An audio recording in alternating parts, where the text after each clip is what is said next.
저희 약속드린 시간이 되었습니다. 그럼 지금부터 제7회 인천국제해양포럼 2일차 세션을 시작하겠습니다. 어제 성대한 개막식과 오후 세션들에서도 많은 분들께서 함께 주시고 관심을 보여주셨는데요. 오늘 지속적인 관심과 참여 진심으로 고맙습니다. 이틀차 이른 아침부터 함께 해주신 모든 분들 진심으로 환영하며 시작을 하겠습니다. 자, 여러분 지금 만나보실 세션은 세션 5입니다. 지금부터는 AI 시대, 미래 모빌리티와 지능형 해양도시라는 주제로 준비된 발표와 토론 여러분께 소개해 드릴 텐데요. 피지컬 AI 기술이 미래 모빌리티와 도시 공간에 가지고 올 변화와 혁신은 어떠한지 먼저 살펴보고요. 이어서 도시와 항만, 교통이 유기적으로 연결되는 지능형 해양도시의 미래에 지속 가능한 스마트 해양도시 구현 방안에 대한 논의를 준비를 했습니다. 오늘 귀한 분들께서 함께 해주시고 오늘 발표와 토론해 주실 예정이니 끝까지 함께 해주시고 여러분께서도 많은 의견을 나눠주시면 좋겠습니다. 조금 더 긴밀하게 소통하면서 보는 세션을 만들기 위해 저희가 실시간 질의응답도 진행할 예정입니다. 역시나 화면으로 다시 한번 QR코드를 소개해드리니 현장에 계신 참석자분들 오늘 나누시고 싶은 의견 있으시다면 미리 QR코드 스캔해 주시고 잠시 후 진행되는 토론 시간에 여러분 많은 의견을 나눠주시면 좋겠습니다. 자, 그럼 제가 좌장님과 패널분들 한 분 한 분 소개와 함께 무대 위로 모시겠습니다. 여러분 소개되면 따뜻한 환영의 박수를 부탁드리겠습니다. 오늘 좌장으로는 성균관대학교 김도년 교수님께서 수고해 주실 텐데요. 귀하게 모셨습니다. 여러분 교수님 큰 박수로 무대로 모시겠습니다.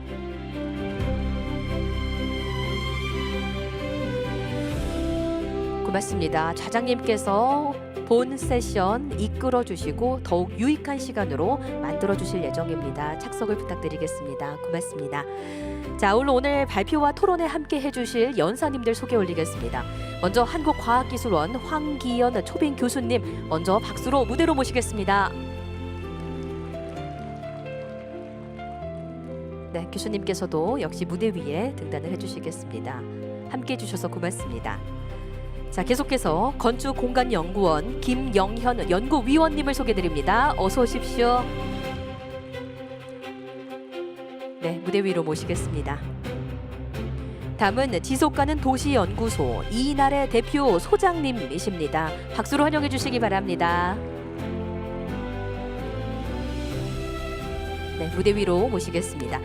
마지막으로 서울시립대학교 이희정 교수님 자리하셨습니다. 박수로 모시겠습니다. 네, 교수님께서도 오늘 발표와 토론에 함께 힘을 더해 주실 텐데 무대 위에 착석을 부탁드리겠습니다. 자, 이렇게 오늘 함께 하실 좌장님과 연사분들 소개 드렸습니다. 지금부터 본 세션 진행은 김도년 교수님께서 해주시겠습니다. 부탁드립니다. 예, 여러분 안녕하십니까? 몹시 더운 날씨에도 오늘 이 자리에 참석해 주셔서 진심으로 감사드립니다. 이번 세션에서는 AI 기반의 해양도시, AI 시대의 미래 모빌리티와 지능형 해양도시를 주제로 피지컬 AI를 기반으로 한 미래 모빌리티와 도시공간의 혁신, 그리고 지속 가능한 스마트 해양도시 발전 방향에 대해서 함께 논의하고자 합니다. 잘 아시는 것처럼 AI 기술은 이제 단순한 데이터 분석을 넘어서 또 우리 컴퓨터 화면을 넘어서 우리의 생활에 스며들어가고 있습니다. 이제 도시는 새로운 모빌리티 이동체와 그리고 항만과 교통체계가 스스로 인식하고 판단하며 협력하는 새로운 도시 환경을 만들어가고 있습니다.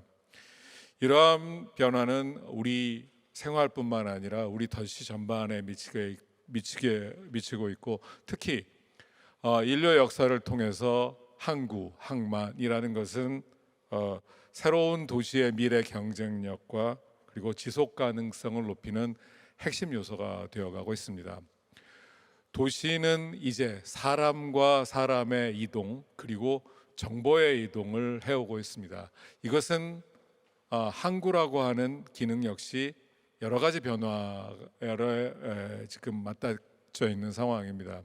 단순히 배 그리고 비행기를 넘어서 이제 미래 모빌리티 시대가 도래하고 있고 이 모빌리티는 이 지능형 모빌리티로서 AI와 또 다른 첨단 기술의 결합을 통해서 우리 사회 전반에 여러 가지 혜택을 주리라고 생각을 합니다. 도시 역시 역사 이래로 항구와 이런 교류를 통해서 발전해 왔습니다. 모빌리티 없는 세상은 이제 생각할 수도 없고 도시 경쟁력에서 이 이동과 정보의 교류는 그 어느 때보다도 중요한 시대가 되었습니다. 그래서 오늘 저희는 네 분의 연사께서 각자 연구와 그리고 현장 경험을 바탕으로 대한민국에서 가장 앞선 기술과 또 도시의 경험을 토대로 해서 다양한 관점과 통찰을 공유해 주실 예정입니다. 발표를 들으시면서 궁금하신 사항은 화면에 보이는 QR코드를 통해서 질문을 남겨주시길 바랍니다. 접수된 질문은 패널 토론 이후에 함께 다뤄보도록 하겠습니다. 그러면 첫 번째 발표를 시작하겠습니다.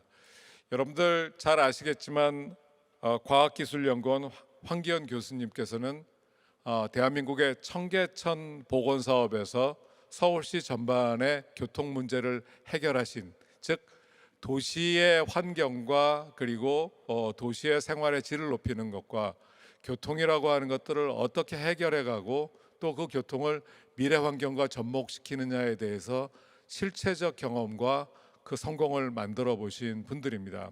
따라서 여러분들은 미래 모빌리티에 대해서 그리고 이것을 도시 환경과 접목한 저자 직강 강의를 오늘 들으시게 됐습니다.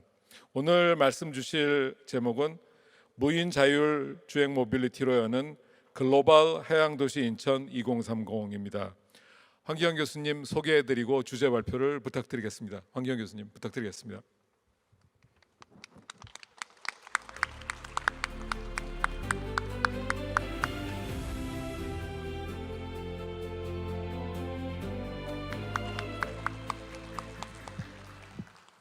시작하면 될까요?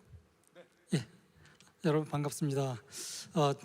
제가 인천엔 공항은 많이 왔는데 여기 컨벤션 센터는 두 번째인데 주변에서 하루 자면서 시설이 정말 국제 레벨을 넘을 정도로 너무 뛰어나고 이 부분을 앞으로 무인 자율주행 자동차나 그 자율주행 이동체를 통해서 정말 실질적으로 도시의 경쟁력을 더 높게 할 수 있도록 좀 활용해야 되겠다는 생각을 좀 많이 하게 됐습니다.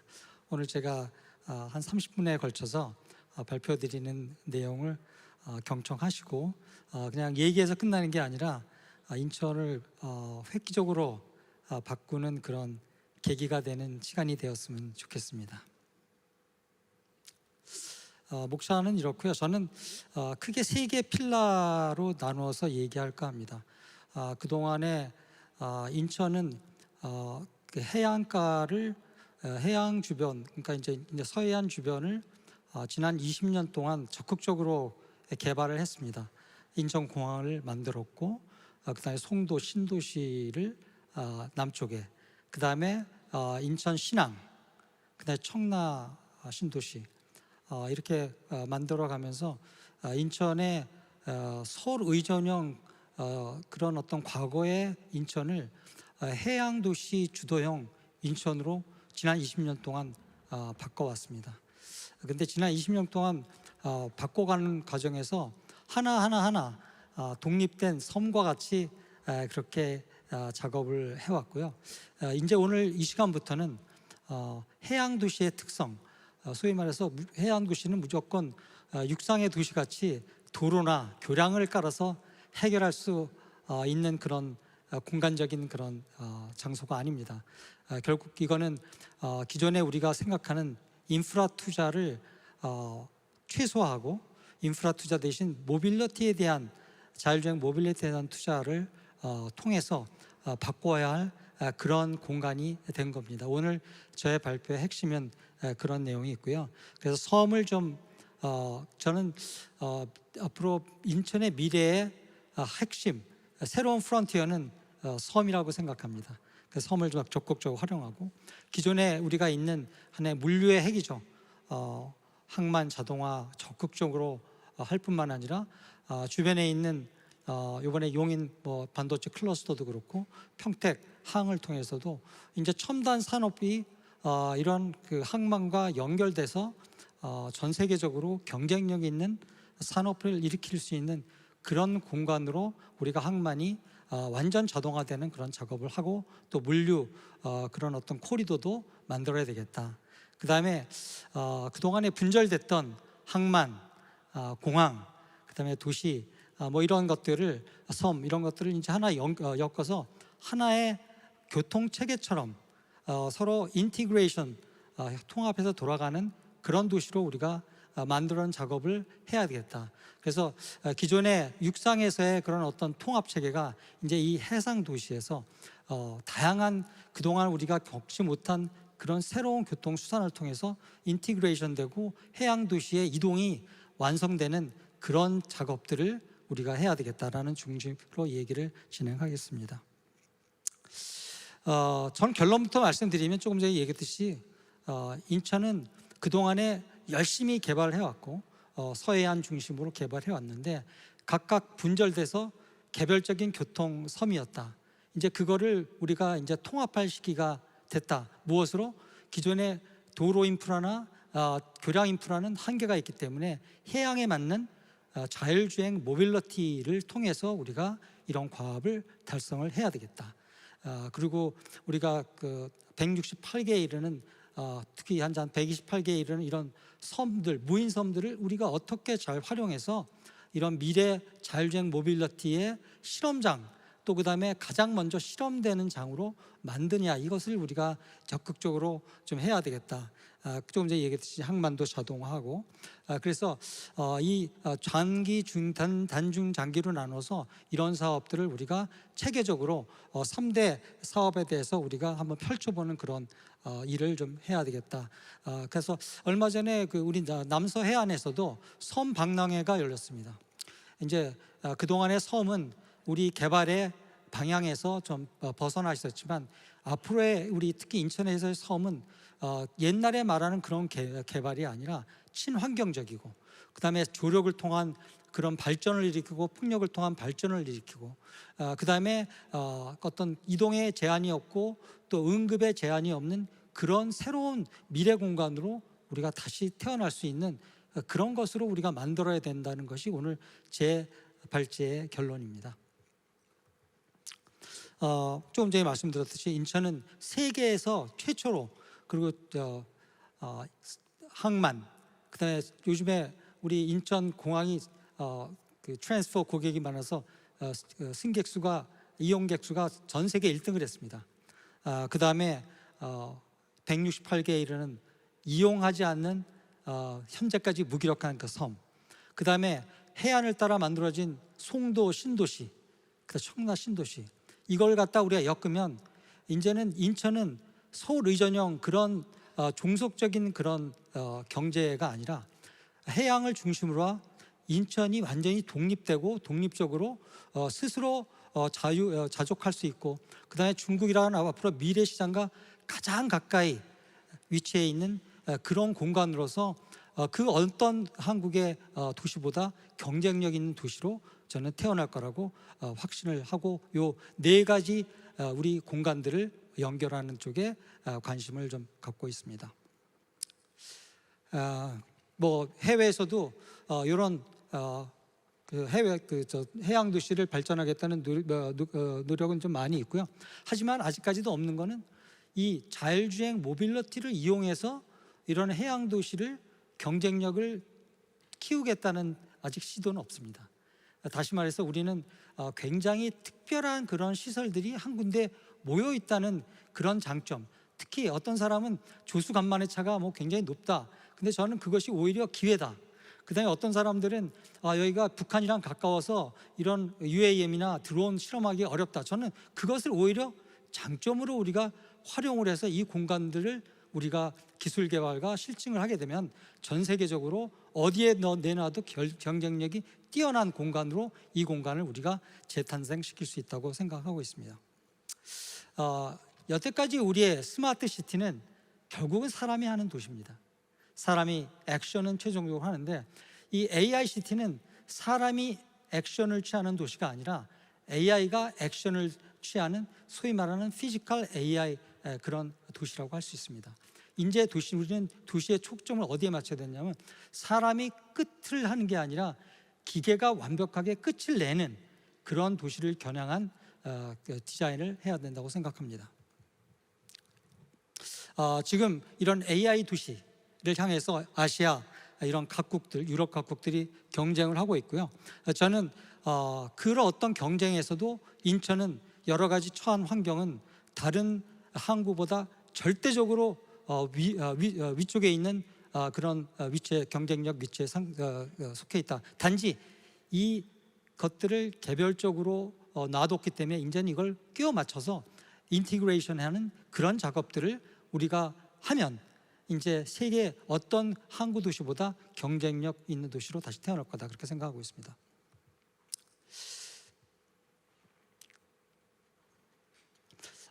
지금 싱가포르도 그렇고 몇 개 도시에서는 아까 말씀드렸던 자율주행을 이용한 이런 해양 도시의 경쟁력을 높이기 위해서 좀 노력을 하고 있는데 이미 저희는 시작했습니다. 우리 UAM을 우리 그 경인 운하 이런 축을 통해서 우리가 활성화하고 실험하고 있고 드론도 섬을 중심으로 우리가 하고 있습니다. 앞으로 이런 것들을 좀 더 면적적으로 더 크게 우리가 확대해서 이런 사업들을 우리가 해야 한다면 타 국가의 해양 도시보다 더 높은 경쟁력을 확보할 수 있을 거라고 생각합니다. 물리 AI는 우리가 인식하고 그 다음에 판단하고 행동하는 이 모든 것이 하나가 다 동시에 AI에 의해서 이루어지는 그런 도시입니다. 앞으로 인천은 자율주행 선박, 그 다음에 자율주행 자동차, 그 다음에 자율주행 드론, UAM 이 움직이는 자율주행을 움직이는 모든 것들을 우리가 하나의 실험장에 끌어안고 실험하면서 실행하는 그런 하나의 도시로서 우리가 만들어갈 그런 계획입니다. 어떤 현재 인천은 이런 것들이 안 돼 있기 때문에 경쟁률이 떨어지고 결항률도 높고 물류 비용도 비교적 분절에 따른 물류 비용이 높게 상승하고 있습니다. 하여튼 저희는 이런 것들을 하기 위해서 전략적인 프레임워크를 좀 아까 얘기했듯이 항구, 공항, 그 다음에 섬, 인천의 기존의 도심. 저는 근데 기존의 도심을 인천의 도심을 구도심보다는 해안에 위치한 청라와 그 다음에 항구, 인천항, 그 다음에 우리 여기 우리가 여기 있어 있는 이 송도 신도시가 앞으로 인천의 도심이 되지 않을까, 그것을 맞춰서 인천의 도시계획의 구도를 다시 짜는 것을 제안드립니다. 그래서 세 가지 전략 중입니다. 섬을 연결하자. 뭘로? 교량으로? 도로로? 아닙니다. 우리는 섬을 자율주행 모빌리티로 연결을 합니다. 항만 자동화 AI 기술로 하고요. 그 다음에 여기에 플러스해서 항만과 주요 선적할 수 있는 그런 어떤 쉽만 할 수 있는 그런 공장을 연결하는 작업을 자동화하겠습니다. 그 다음에 모든 움직이는 자율주행 자동차와 기존의 모빌리티를 통합하는, 그래서 이 서해안의 인천의 신도심을 하나의 그 통합 모빌리티가 움직일 수 있는 그런 도시로 우리가 다시 디자인하겠다, 그런 것들이 핵심입니다.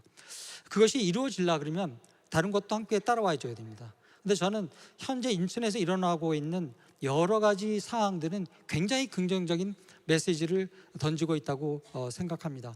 이제 인천 경제 자유구역은 수도권 규제가 적용되지 않고 텍스 인센티브도 굉장히 많은 구역이어서 많은 개발을 할 수 있고, 그 다음에 금융, 그 다음에 해양 관련 법사 이런 것들도 다 여기서 일어났고, 공항을 통해서 의료 관광, 그 다음에 우리 송도를 통한 바이오, 이런 것들이 벌써 이미 여기서 일어나고 있습니다. 이런 거기다가 이제 우리가 반도체에서 패키징 관련된 일들, 그 다음에 무인 섬을 이용한 데이터 센터, 이런 것들이 이제 어우러지면은 어디에도 없는 아주 천혜의 AICT 환경을 현재 우리는 갖고 있다고 저는 생각합니다.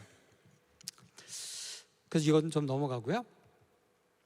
그래서 이제 저희는 이 피지컬 AI, 소위 말해서 자율주행 이동체와 인천 도시 공간을 우리가 효율적으로 엮어서 기존에 있는 인프라, 도로나 교량이 아니라 이런 자율주행으로 움직이는 모빌리티, 이런 어떤 인프라, 모빌리티에 관련된 뭐 이걸 하기 위해서는 통신 인프라도 필요하고 데이터 인프라도 필요한데, 그것을 통한 새로운 인천을 제안을 하고 싶습니다.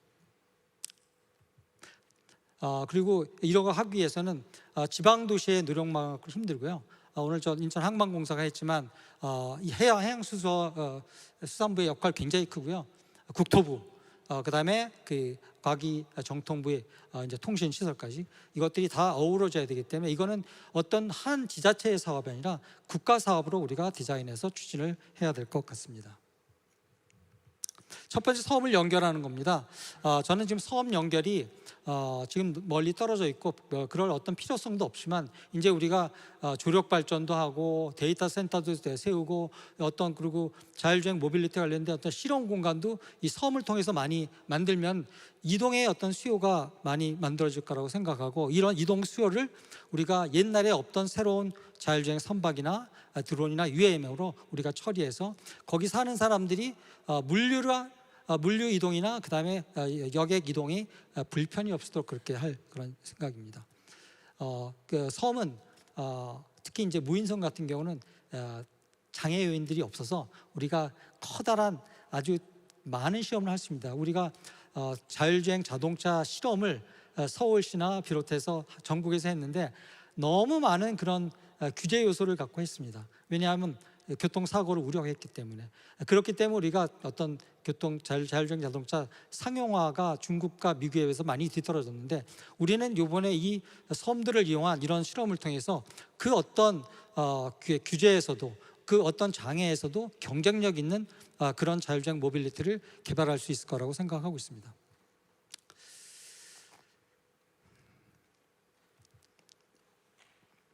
그래서 저희는 이제 인천의 섬을 보니까요, 30분 거내, 그러니까 그 근해 가까이 있는 뭐 이런 영흥도나 이렇게 근해가 있고, 1시간권, 2시간권, 이제 4시간권, 우리 연평도나 백령도 같은 그런 그걸 이제 우리가 거리에 따라서 좀 구분을 해서 역할을 줄 수 있도록 그렇게 할 예정입니다. 그리고 그 전기 페리 같은 거를 이용을 해갖고, 무인 전기 페리죠. 도서에서도 모든 것이 하루에 이루어질 수 있는 그런 생활권을 만드는 그런 비전을 만들고 합니다. 그래서 이런 도시에서도 언제든지 드론을 통해서 물류의 이동이 자연스럽고, 그래서 사는 사람들의, 일하는 사람들의 불편이 없고, 그 다음에 어려운 일, 응급 의료 같은 문제도 해결할 수 있고, 그 다음에 다양한 도시 관리도 할 수 있는 그러한 어떤 도시로 이 섬을 변천시키겠습니다. 이제는 섬이 따로 도시에 덩떨어진 것이 아니라 섬과 도시가 하나 일체되는 그런 새로운 도시의 어떤 물리적인 실체를 만들어가고자 합니다. 이 내용은 좀 그리고 특히 이제 아까 실증 특구를 만들어서 좀 하고요. 뭐 다양한 전기 하이드로 포일 같이 새로운 그런 실험들도 모빌리티들도 우리가 운행을 하도록 그렇게 하겠습니다. 그래서 26년, 27년에는 실증을 하고 28, 29에는 확장을 하고 30년 이후에는 완성을 하는, 현재 새로운 시장의 임기가 시작을 했고, 저는 약간 좀 의욕적이고 좀 서두른다고 할 수도 있지만, 현 시장의 임기 내에 이런 많은 개혁적인 과제들, 그리고 넘어야 될 산이 많은, 그리고 중앙정부의 협조가 필요한 것들을 현 인천시장과 그다음에 해양수산부의 협력으로 진행되기를 굉장히 희망하고, 그래서 좀 빠르긴 하지만 2030년을 하나의 타겟팅으로 잡고 계획을 짜야 된다고 생각합니다. 항만 자동화입니다. 항만, 저희가 신항만 지었고요. 그러다 보니까 외국을 많이 보게 됩니다. 이제 항만은 무인 자동화 항만입니다. 어떤 항만 관제 시스템을 통해서 물건이 들어오고 이게 분류가 되는 것들이 다 자동으로 되는 거, 이런 것들 우리가 인지는 해야 되고요. 그 다음에 AI를 통해서 항만에서 움직이는 모든 모빌리티의 움직임을 관제해야 되고요. 그 다음에 사고나 무사고 이런 것들이 없도록 그렇게 운영을 해야 될 그런 시기입니다.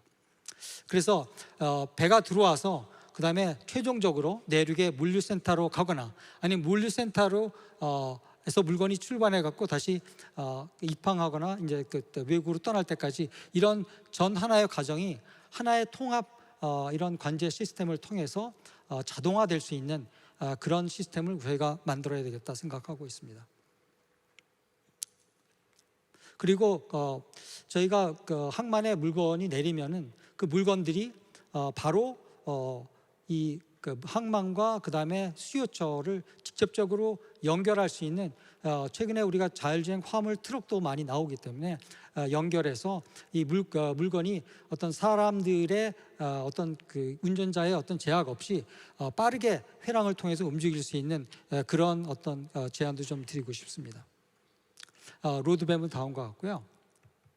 그 다음에 이제 그 공항 항만 도심 이 모든 것들을 여기에 뭐 도서는 빠졌는데요. 도서도 같이 합쳐서 이것을 하나의 교통 카드 아니면 하나의 어떤 그 교통 이 플랫폼을 통해서 모든 것이 처리될 수 있는 그런 인천의 어떻게 보면 신도심과 공항과 항만과 도서를 연결하는 그런 새로운 모빌리티 애저 서비스 마스 시스템을 짜야 된다 이렇게 생각을 하고 있습니다.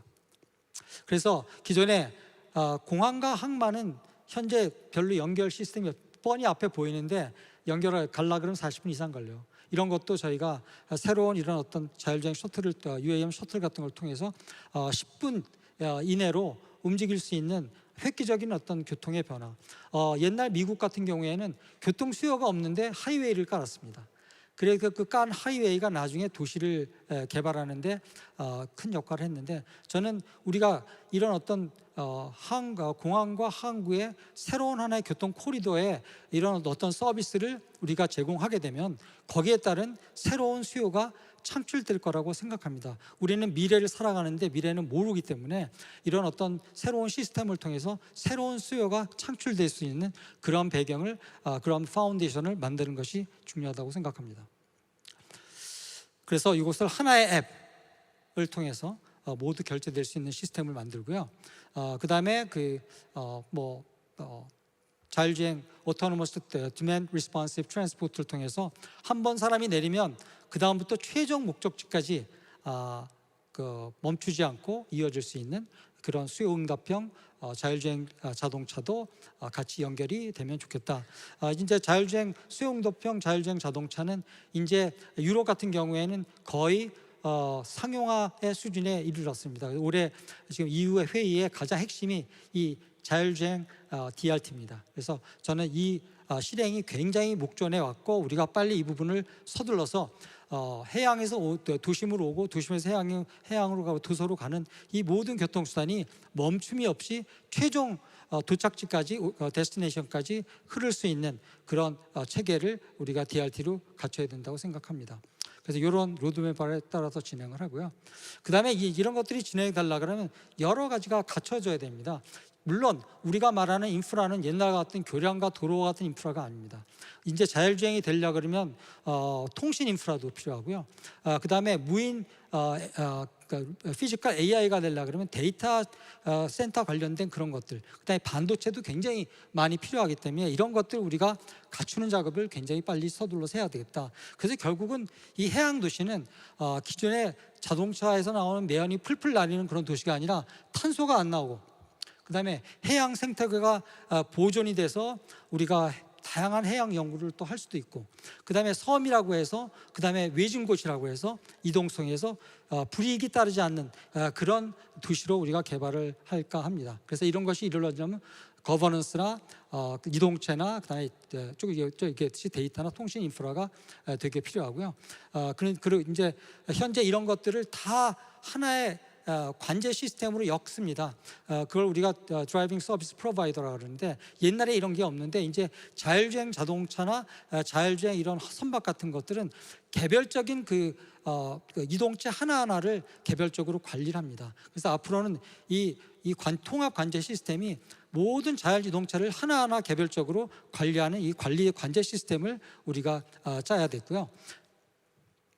그 다음에 우리가 그걸 통해서 실증하고 그 다음에 물리 인프라, 아까 말했던 이제 도로 인프라만이 물리 인프라는 아닙니다. 그래서 물리 인프라, 그다음에 디지털 통신 인프라, 그다음에 논리 인프라, 제도 이런 것들을 같이 합쳐서 우리가 도시에도 물리 인프라, 디지털 인프라, 논리 인프라를 확대하고, 그다음에 섬에서도 우리가 저반 시설이나 그다음에 이제 원격 관제 연계 통신망이나 그다음에 자율운항 선박 운항 하역 지역 지정 같은 이런 세 개의 인프라를 우리가 책정을 하고, 공항에는 UAM이나 드론을 위한 버티포트도 우리가 만들어가는 이런 물리 인프라, 디지털 인프라, 논리 인프라의 3대 인프라를 같이 갖춰줘야만 현재 우리가 말하는 그런 자율주행 중심의 그런 모빌리티 중심의 그런 새로운 인천이 만들어질 거라고 생각합니다. 추진 로드맵을 보면은 지금 아까 얘기했듯이 이제 섬 연결, 항만 자동화, 통합 모빌리티를 2026년부터 이제 근거리 실증 사업부터 해갖고 2030년 이후에는 수도권 전체 여기 수도권 전체 인천시 도심 전체가 30분 안에 움직일 수 있는 그런 시스템을 만들고요. 이렇게 하려 그러면 기존에 있는 제가 요 관련 어떤 사업의 정부 예산을 분석을 해봤더니 저희가 한 2030년까지 이건 도로를 까는 것이 아니기 때문에 훨씬 예산이 적게 듭니다. 한 4천억 500억 정도의 예산을 우리가 나눠서 투자를 하면은 디지털 인프라 깔고 그다음에 제도적인 것 수정을 해서 우리가 원하는 그런 도시를 만들 수 있을 거라고 생각을 하고요. 이제 그러려 그러면 우리가 인천시는 뭐를 주도를 하고 그다음에 국토부는 뭐를 주도하고 과기정통부를 뭐를 주도해야 되는지 이 주도 세력들과 추진 세력들을 우리가 잘 구분을 하는 그런 거버넌스 시스템을 만들어야 될 것 같습니다. 기대 효과는 저희는 지금 인천을 단순히 한국에서의 해양 도시를 만드는 것이 아니라 전 세계에서 가장 경쟁력 있는 해양 도시를 만드는 그런 꿈을 갖고 있습니다. 저희가 올해부터 시작해서 2030년까지 지금 뭐 세 번째 보면 항만 처리 효율을 지금보다 한 4배 이상 올리겠다. 그다음에 K조선의 어떤 K모빌리티의 수출 산업화를 현재보다 한 3.6배 정도 올리겠다는 그런 타겟팅을 우리가 갖고 일을 시작을 할까 합니다. 그다음에 거기서만 그치지 않고 현재 우리 용인에서는 대규모 반도체 클러스터가 만들어집니다.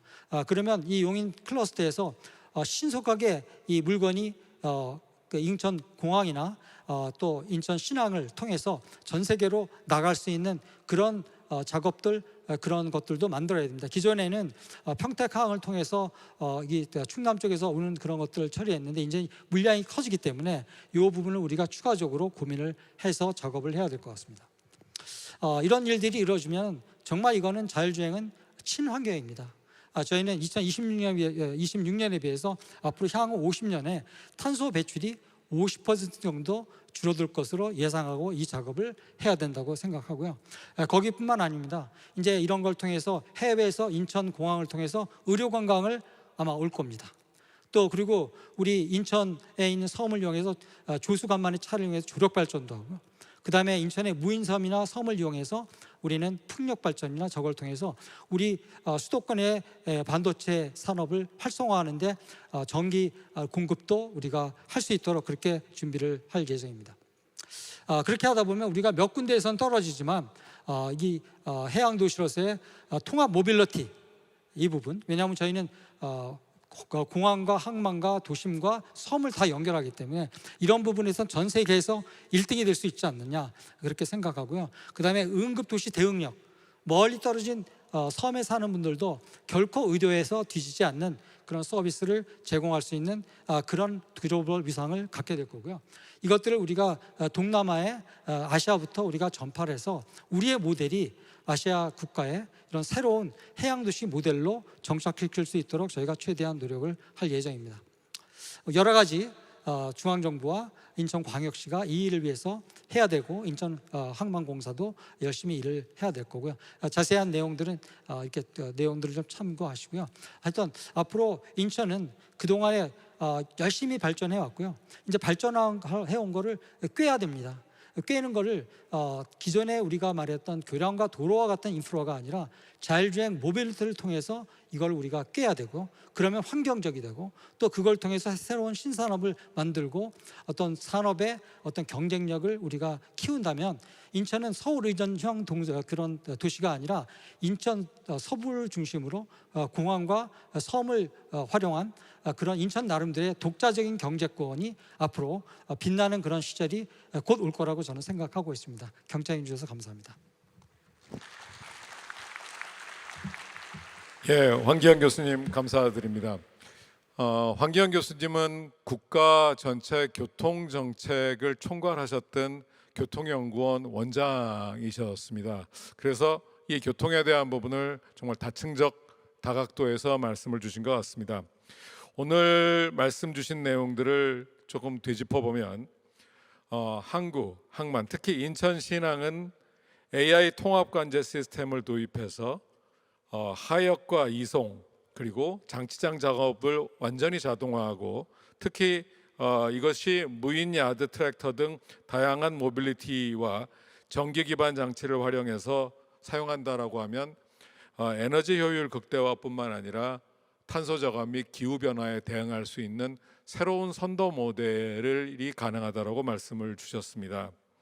또 섬, 도심, 항만 그리고 공항 통합 네트워크를 구축한다라고 하면 인천이 가지고 있는, 특히 대한민국의 자연 조건 중에 전 세계에서 가장 특별한 다도해로서의 168개 섬과 대형 항만 그리고 국제공항과 대한민국의 개항지로서의 인천 도심이 하나의 AI 기반 통합 모빌리티 네트워크로 연결이 된다라고 하면, 이 현재의 자원과 함께 미래의 교통자산인 자율운항 전기페리, 드론, UAM 그리고 수요응답형 교통 그리고 대중교통의 플랫폼으로서 연결이 가능한 아주 특별한 도시로 갈 수 있는 가능성을 제시해 주셨습니다.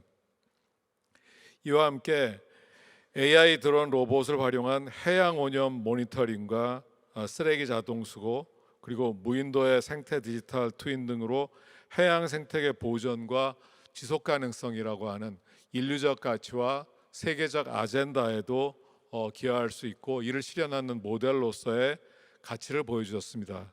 결과적으로 우리가 선도형 산업으로서 AI의 지식을 통한 미래 데이터 수집을 통해서 인류의 새로운 방향을 제시하는 가능성을 보여주셨습니다. 결론적으로 이 세 가지 말씀은 인천이 해양도시 전략에서 AI와 자율주행 기술이 어떻게 산업혁신과 환경보전 그리고 도시기능 혁신에 기여할 수 있는지 구체적인 가능성을 주제 발표에서 보여주었습니다. 또 이는 앞으로 다양한 관점과 실질적 논의를 이끌어낼 수 있는 또한 내용이기도 합니다. 다시 한 번 더 무인 자율주행 모빌리티로 여는 글로벌 해양도시 인천 2030 발표를 해주신 황기현 교수님께 큰 박수 부탁드리도록 하겠습니다. 다음 주제는 시립대학교 이정 교수님이십니다. 이정 교수님은 현재 국가 AI 도시계획의 그 국가 R&D 과제를 현재 주도하시고, 그리고 다양한 국내외 도시의 도시계획을 수행해 오셨습니다. 이정 교수님께서는 물리적 AI를 통한 미래 해양 도시 공간 적용 및 연계 방안에 대해서 주제 발표를 해주시겠습니다. 큰 박수 부탁드리도록 하겠습니다.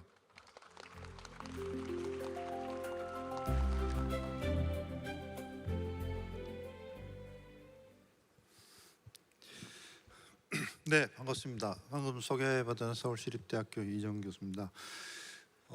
앞서 인천이 가지고 있는 여러 가지 이제 그 장점들을 잘 활용한 미래 새로운 해양 수도로서의 피지컬 AI를 연계한 비전에 대한 황경 교수님의 발표를 들었습니다. 저는 도시 계획을 하는 입장에서 조금 더 장기적인 비전과 우리가 당면해야 될 큰 위기 또는 변화에 대한 공격적이고 더 미래지향적인 어떤 가치에 대한 논의를 좀 한번 제시해 볼까 합니다. 사실 우리는 한반도라고 하는 좁은 공간에 갇혀 있다고 볼 수 있습니다. 그게 또 잘 아시는 것처럼 이제 국토가 또 나눠져 있는 굉장히 한정된 토지를 가지고 있는 반면에 삼면이 대양으로 연결되어 있는 굉장히 또 강점을 많이 가지고 있는 입지적인 여건을 가지고 있다고 생각이 듭니다. 실제 우리가 짧은 미래가 아니라 이제 좀 더 큰 미래를 생각을 해봤을 때 미래 환경이 어떻게 될까? 저는 최근에 기후 변화와 관련된 여러 가지 위기에 대한 메시지들에 좀 주목을 해봤습니다. 잘 아시는 것처럼 인구는 계속 늘어날 수밖에 없는 상황이고 국토가 더 이상 넓어질 수는 없다고 할 수 있습니다. 이런 한정된 국토를 좀 더 효율적으로 활용하는데 AI가 어떤 역할을 할 수 있을까에 좀 전 주목을 했습니다. 실제 이런 육지의 한계 그리고 기후 위기와 해상 도시가 가지고 있는 강점에 대한 부분들을 연계해서 우리가 좀 생각해 볼 필요가 있다라고 생각을 했습니다. 실제 도시는 더 이상 펼쳐질 곳이 없습니다. 그렇지만 여러 가지 새로운 가능성과 인구와 미래의 산업이라고 하는 부분은 더 많은 국토 공간에 대한 공간적인 이용을 기대하고 있습니다. 실제 이런 여러 가지 미래의 수요와 한정된 한계를 어떻게 극복할 수 있을까와 함께 저희는 최근의 기후 위기에 또 주목할 필요가 있다라고 생각이 듭니다. 유엔 기후 해양 위원회에서 예시한 걸로 보면은 해수면 상승과 관련된 여러 가지 위기에 대한 메시지들을 제시를 하고 있습니다. 실제 2030년이면은 1m 가까이 해수면이 올라간다고 되어 있고 2040년, 2050년이 가면은 그거보다 더 많은 수치로 해수면 상승에 대한 위기가 인류의 미래를 위협할 수 있다라고 이야기를 하고 있습니다. 실제 우리는 삼면이 그런 바다로 둘러싸여 있고 많은 도시들이 이런 해양의 면에 있다고 볼 수가 있습니다. 인천도 다르지 않습니다. 앞서 이야기하신 것처럼 168개에 대한 섬이 앞으로는 더 많은 섬과 더 많은 위기에 도달할 수 있다고 하는 가능성을 이야기해 줄 수 있습니다. 여기에서 그림에 보시면은 극단적인 시뮬레이션으로 베트남 같은 경우에도 해수면 상승이 이루어지게 되면 전국토의 절반 이상이 물에 잠기게 된다라는 메시지를 주고 있고 실제 우리나라 같은 경우에도 인천 또 목포, 부산 이런 주요한 도시들이 이런 해수면 상승에 따른 미래의 위기를 겪을 수 있다라고 지적을 하고 있습니다. 실제 인천시 같은 경우에도 약 100만 정도가 기존의 삼터를 해수면 상승과 기후 위기에 의해서 위협을 받을 수 있다라고 볼 수가 있고 결국은 이런 대체 토지에 대한 고민을 우리가 할 수밖에 없다라고 생각을 할 수 있습니다. 실제 만약에 영국 공학학회에서 이런 위기가 왔었을 때 과연 어디를 정주지로 선택을 할 것인가라는 설문에서 압도적으로 수상도시가 미래의 최적의 거주지가 될 거라고 응답을 한 부분을 볼 수 있습니다. 일종의 초거대 해상 구조물, 저는 비경컨대 제2의 노아의 방주가 아닐까 이런 이야기도 해볼 수 있습니다만 실제 이런 거대한 해양 부유체를 중심으로 하는 새로운 미래 도시에 대한 구상이 우리나라뿐만 아니라 전 세계적으로 이미 시작이 되고 있습니다. 실제 몰디브에서도 MCF가 논의가 되고 있고, 잘 알고 계신 사우디아라비아의 네옴시티에서도 옥사곤이라고 하는 해양도시 모델이 제시가 되고 있습니다. 그리고 가까이에 있는 일본 같은 경우에도 도겐시티라고 하는 상당히 큰 규모의 이제 도시 부유체를 실험하고 제시를 하고 있고, 같은 우리나라 제2의 도시라고 뭐 인천과 경쟁을 하고 있는 도시이기도 합니다만, 부산 같은 경우에도 오션익스라고 하는 해상 도시를 중심으로 하는 미래 비전을 이미 이제 제시를 했고, 내년에 실용화하기 위한 여러 가지 사업을 시작하겠다라고 하는 비전을 제시해 두고 있습니다. 실제 부산 같은 경우에는 여러 가지 이제 에너지 자족 시스템을 포함한 세 개의 부유 플랫폼을 가지고 약 12,000명 정도를 수용할 수 있는 이제 해상 도시를 2030년에 완공하는 것을 표본으로 제시를 하고 있고, 이 부분 실제 최초로 유엔에서도 공식적으로 유엔 해비타트가 새로운 미래 정주지로 인정을 하고 제시를 공인을 한 바 있습니다. 실제 이런 부산 해상 도시 같은 경우에는 여러 가지 이제 그 부유 플랫폼이 연계되어져 있는 구조를 가지고 있고, 실제 여기서 이야기하고 있는 해상 도시의 비전 중에 저희 이제 스마트 도시 건축학회가 비전을 가지고 제시하고 있는 동네 플랫폼이라고 하는 모델에서 제시하고 있는 하나의 단위, 새로운 근린 주구 모델의 기본 단위를 어쩌면은 부산의 오션익스도 실험을 하고 있다라고 볼 수가 있습니다. 혼합적 토지 이용과 다양한 자족적인 시스템, 또 SMR을 포함한 에너지 자족적인 구조를 바탕으로 해서 도시를 운영하는 이런 미래 비전을 제시를 하고 있고, 실제 이런 컨셉 디자인이 이제 잘 작동할 수 있는 환경을 피지컬 AI를 통해서 연계한다라는 이제 비전을 인천 같은 경우에는 더 발전시킬 수 있지 않을까 하는 생각이 듭니다. 실제 이 피지컬 AI라고 하는 부분은 잘 아시는 것처럼 인간이 모든 상황을 통제하는 것이 아니라 변화에 대한 실시간적인 대응과 예측과 바로 액션을 통한 부분을 AI가 여러 가지 알고리즘과 핵심 시스템을 통해서 구현하는 방식을 이야기를 한다고 볼 수가 있습니다. 실제 이를 위해서는 여러 가지 이제 자율주행, 자율해상 셔틀에 대한 플랫폼도 필요하고, UAM이라든지 이런 거와 관련된 항공 모빌리티에 대한 플랫폼도 필요하고, 또 여러 가지 해상 위기 상황과 관련된 방제 플랫폼에 대한 부분도 필요하고, 이런 것들을 결합하는 통합 플랫폼에 대한 부분도 필요하다고 볼 수가 있습니다.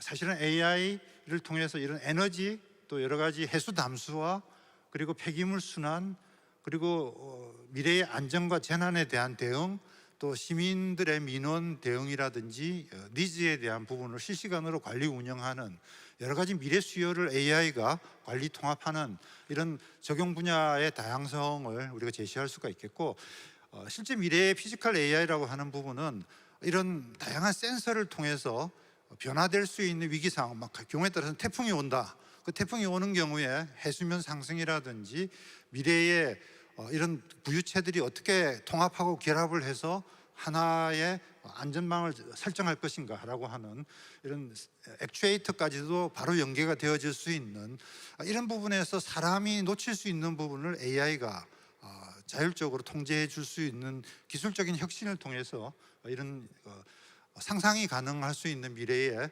새로운 환경이 실현 가능하다라고 저희는 생각할 수 있을 것 같습니다. 실제 이런 것들을 운영할 수 있는 전체적인 구조가 디지털 트윈이라고 하는 시스템 속에서 운영될 수 있다라고 볼 수가 있고, 저희가 생각할 때 이런 디지털 트윈과 관련된 AICT의 미래 R&D를 이제 적극적으로 기획을 해서 실제 물리 디지털 트윈, 환경 디지털 트윈, 또 시스템 디지털 트윈, 시민 서비스 디지털 트윈에 대한 부분들을 실험하고 제안할 필요가 있습니다. 이런 부분을 향후 10년 단위의 로드맵을 통한 장기적인 비전으로 구체화시켜서 국가 산업으로 좀 연결시킬 필요가 있겠고요. 이런 것들을 통한 미래의 새로운 국토로서의 바다, 그리고 닥쳐올 여러 가지 기후 위기에 대한 능동적이고 효과적인 대응을 피지컬 AI를 통해서 새롭게 제시해 주는 비전을 바탕으로 제 말씀을 마치도록 하겠습니다. 경청해 주셔서 감사합니다. 예, 이정 교수님 감사드립니다. 기후 위기 시대에 이 국토의 한계를 AI로서 극복해보고 또 새로운 기회로 만들어 보시자는 말씀은 우리가 그동안 바라봤던 이 해양에 대한 관점에 대해서 다시 한번 생각을 해보는 말씀을 주셨습니다. 이 해양 도시의 필요성은 우리나라뿐만 아니라 전 세계적 흐름 중에 하나입니다. 결국 이 확장의 방법은 기후 변화가 원인이 되긴 하지만 앞으로 AI를 통해서 우리가 갖고 있는 국토 한계의 문제를 좀 더 능동적이고 적극적인 차원에서 생각해 보자라는 말씀에서 우리에게 새로운 방향을 던져주시는 것 같습니다.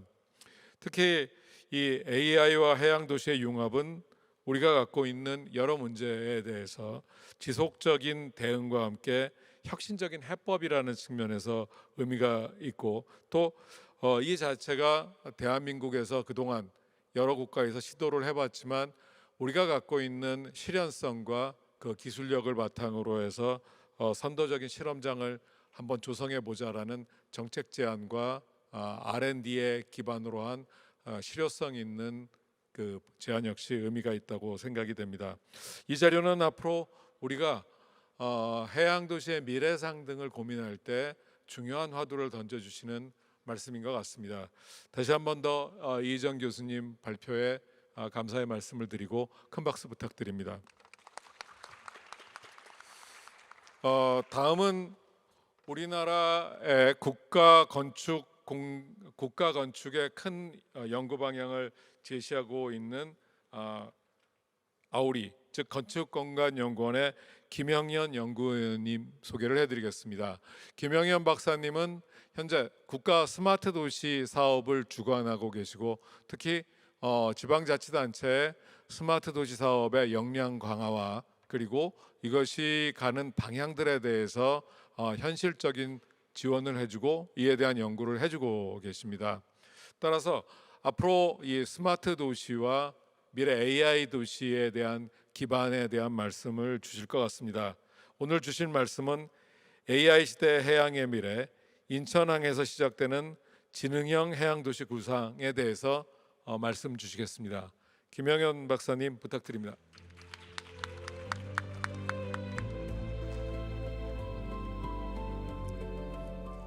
네, 안녕하세요. 방금 소개받은 건축공간연구원 김영현입니다. 저는 2019년도에 그 기존의 그 UCT에서 스마트 도시로 이제 좀 전환되면서부터 한 7년 정도 동안에 한 120곳의 그 기초 지자체에서 스마트 도시 계획을 수립을 하고 있습니다. 근데 그 계획 수립하는 것에 대한 이제 컨설팅을 한 7년 동안 진행을 하고 지자체에서 사업 추진하는 것들을 좀 본 경험으로 앞으로 이제 인천도 이제 해양 도시로서의 그 AI 기반의 도시로 만든다라고 했었을 때 조금 염두를 해주셨으면 하는 사항을 중점으로 좀 설명을 드릴까 합니다. 사실 그 AICT가 최근에 여러 정책적인 화두가 오르면서 여기저기 이제 자리에도 이제 저도 초청받아서 가게 되는데 그때 오히려 저는 기술적인 이야기보다도 다른 이야기를 하는데 첫 번째는 사람입니다. 오히려 AI인데 사람에 대한 걱정들을 좀 하시는 분들이 굉장히 많이 있더라고요. 제가 이제 7년 동안 스마트 도시 계획을 컨설팅하면서 제일 많이 들었었던 것 중에 하나는 뭐냐면은 스마트 도시 하면은 누가 어떻게 좋아져요? 라는 이야기가 제일 답변하기 어려웠었던 것 같습니다. 그래서 오늘 제가 이야기하고 싶은 거는 시민 관점에서 그리고 지금 인천이 처해 있는 도시 문제를 어떻게 해소했으면 좋겠느냐, 그리고 시민과 도시 문제를 해소하기 위한 도시 계획은 어떻게 수립했으면 좋겠는지에 중점적으로 말씀을 드리고 싶습니다. 우선 인천이 AI 해양 도시로 이제 좀 발전하기 위해서는 제가 짚은 큰 네 가지의 문제점은 첫 번째로는 내양과 지금 현재 있는 항만으로서의 기능이 많이 저하되어 있다라는 부분입니다. 이 부분들에 대해서는 앞서 이제 발제를 해주신 황경 교수님을 비롯해서 여러 기술적인 그 토대 그리고 모빌리티가 접목이 된다라면은 많은 부분이 해소될 거라고 생각을 합니다. 그렇지만 또 한 가지 제가 가장 강조하고 싶은 부분은 항만에 대한 접근성과 조망에 대한 부분입니다. 우리는 우리나라에서 그냥 수도권에 살고 있고 서울에 있는 사람들이 가장 많이 살고 있는데 해양을 한번 그리고 바다를 한번 바라보려고 하면은 제일 먼저 떠오르는 곳은 인천일 수 있습니다. 그렇지만 인천에 와서 바다를 보고 가지는 않습니다. 거의 대부분 원도심에서 여러 가지 것들을 즐기고 가는 거에서 그치는 데 있어서 그런 문제점이 좀 있는 것 같습니다. 그리고 세 번째로는 이런 부분들이 이제 또 나중에 시민들한테 개방이 된다라고 하면은 항만에 대한 그 환경 그리고 그 안전에 대한 부담들도 있을 수 있겠습니다. 그리고 네 번째 문제는 제가 2022년도에 인천 건축 기본 계획을 수립할 때도 한번 경험을 했었던 거였는데 계획 수립하는 범위라든가 이런 것들을 정할 때에도 다 분절적으로 운영이 되고 있는 문제점이 있었습니다. 원도심에서 그 해안까지 그리고 워터프론트까지 접근할 수 있는 방법이라든가 계획에 대한 것들도 모두 따로 세우는 그런 문제점을 해소할 필요가 있겠습니다. 지금 도시문제 첫 번째에서 보시는 바와 같이 지금 인천에 대한 그 단순 항만에 대한 재개발로 끝나는 것이 아니라 인천에 살고 있는 시민 그리고 인천을 방문하는 모든 시민들이 그 인천 원도심과 바다를 연결할 수 있는 부분이 가장 무엇보다도 중요할 수 있겠습니다. 인천에 와서 바다 한번 구경하지 못하고 있고 저 보시는 그림과 같이 여러 보안이라든가 그리고 안전의 문제 때문에 담장과 철조망으로 가려져 있는 부분들도 너무 많이 아쉬웠습니다.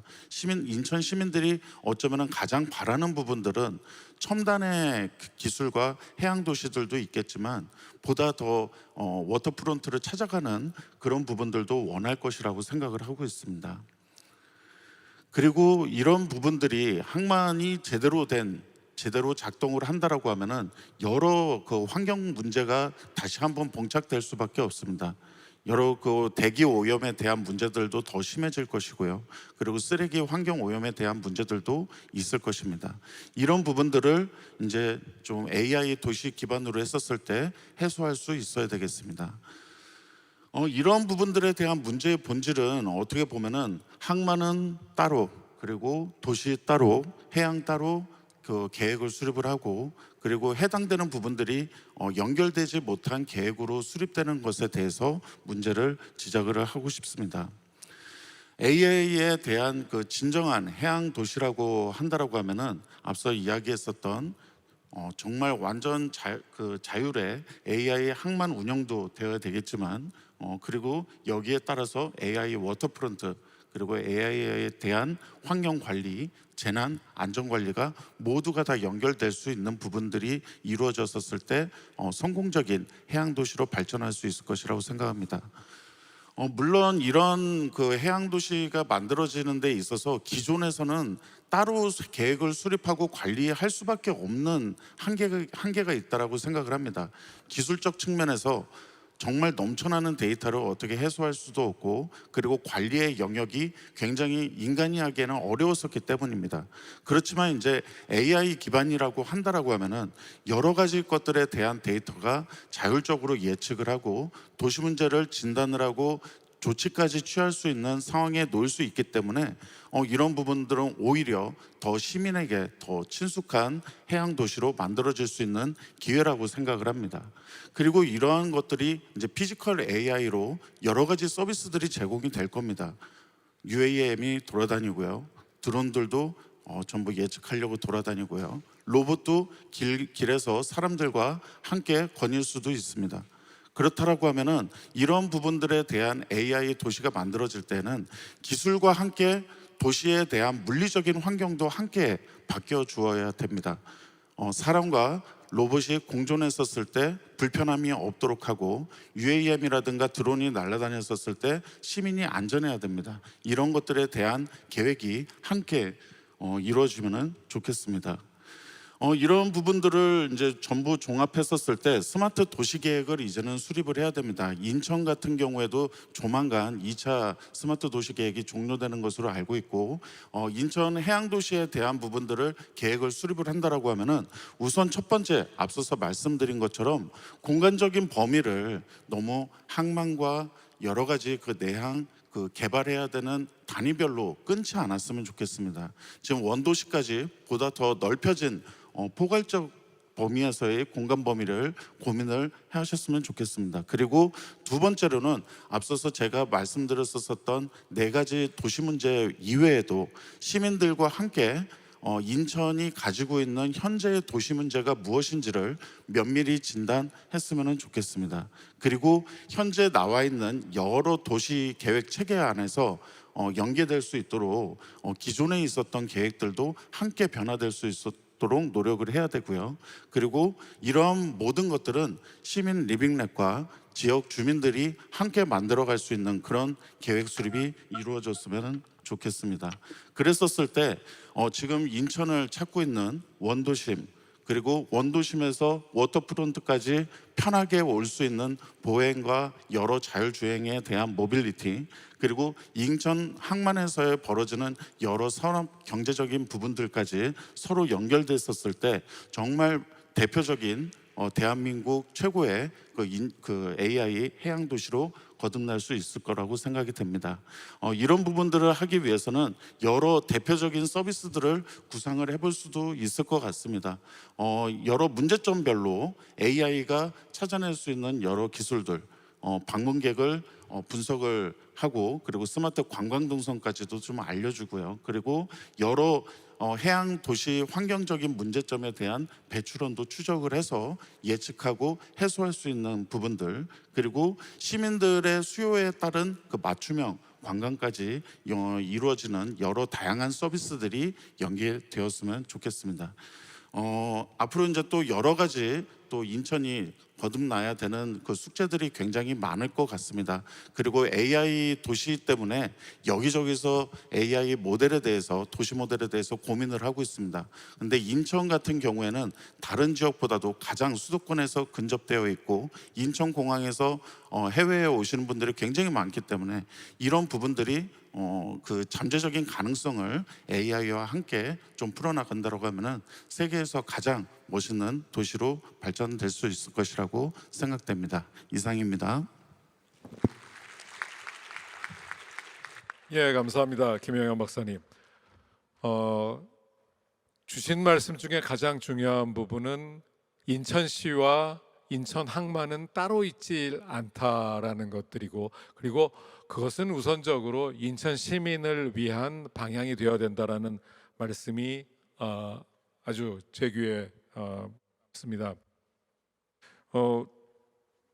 인천 항만은 더 이상 우리가 과거에 알고 있던 인프라스트럭처, 도시 기반 시설로서 그 기능만이 필요한 것이 아니라 이제 이 부분은 인천 시민들에게 생활 필수 시설인 어메니티로 되어서 시민이 접근이 가능하고, 그리고 아름다운 경관이 되어서 인천시의 시민들에게도 아름다운 도시, 그리고 많은 곳에서 그것을 찾아올 수 있는 바다와 도시가 접촉하는 구간으로 만들어야 한다라는 의미와, 이것이 AI 기술로 만들어야 될 첫 번째 과제다라는 말씀이 가장 중요한 말씀이신 것 같습니다. 결국 이제 인천의 경우는 항만이 도시 문제 해결책이고, 이 항만 부분의 개선을 통해서 우리가 말하는 워터프론트, 수변 경관이 바다와 도시가 만나고, 그리고 그것이 사람과 자연이 만나는 공간으로서 AI의 방향을 말씀 주셨고, 이 의미는 아무리 첨단 기술이 발전을 해서 우리가 유비퀴터스 도시, 또 스마트 도시 모든 걸 경험해 오시면서 AI 도시까지 가는 이 방향이 기술의 중심이 아니라 이 기술은 사람과 도시의 문제를 해결하고, 그리고 사람들이 느꼈을 때 그것이 좋은 기술로서 여겨져야지 기술 중심으로만 발전해서는 안 된다라는 의미를 저희에게 말씀을 주셨습니다.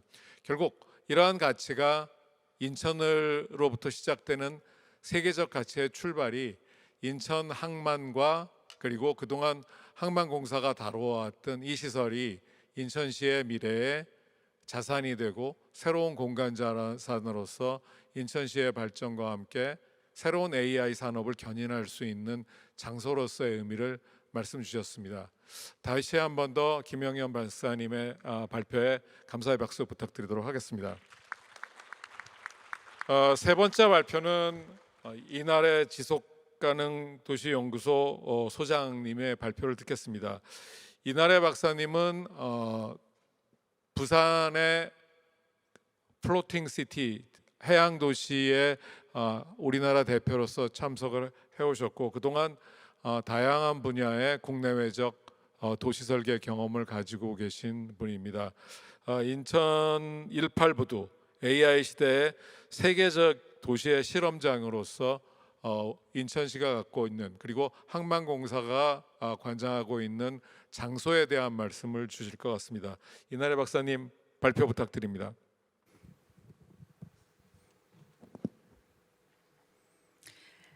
네, 안녕하세요. 소개받은 이나래입니다. 앞서서 이희정 교수님께서 저희 부산 해상도시 UN 해비타트와 함께 추진하고 있는 프로젝트에 대해서 이제 좀 설명을 전조를 잘 이제 보여주셨는데요.